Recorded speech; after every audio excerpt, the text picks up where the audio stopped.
Pakuluan lang natin ang tahong at ang hipon mga mi. Huwag po natin siyang i-overcook.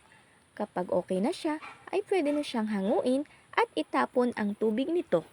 Pagkatapos ay iset aside lang muna natin siya. Ngayon naman po ay pakuluan ang margarine o di kaya ay butter mga mi. Mas mainam po kung butter ang gagamitin nyo kung meron kayo mga mi. So pagkatapos ay ilagay po natin ang ating chinap-chop na bawang. Isang buo po na bawang yan. Pagkatapos po, pag nag-golden brown nga po siya, ay ilalagay po natin mamaya ang ating sibuyas. Ayan, kahit konting sibuyas lang po. Pagkatapos ay halu-haluin lang po ninyo siya.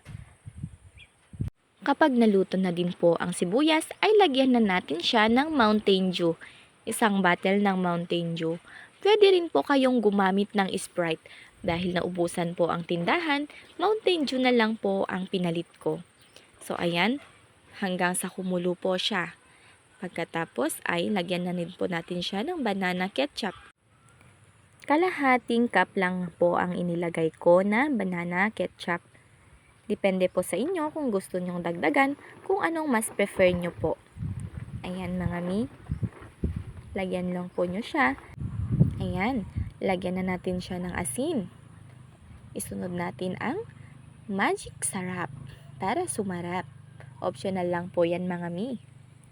Pagkatapos nga, ay halu-haluin natin at ilagay ang pinakuluang shrimp at tahong. At yan na nga ang outcome mga mi. Hanggang sa lumapot po siya konti. Hanggang sa kumonti nga lang po ang tubig, ay pwede na pa siyang alisin. Kung kulang po yung panlasa nyo, dagdagan nyo lang po ang kanyang seasoning.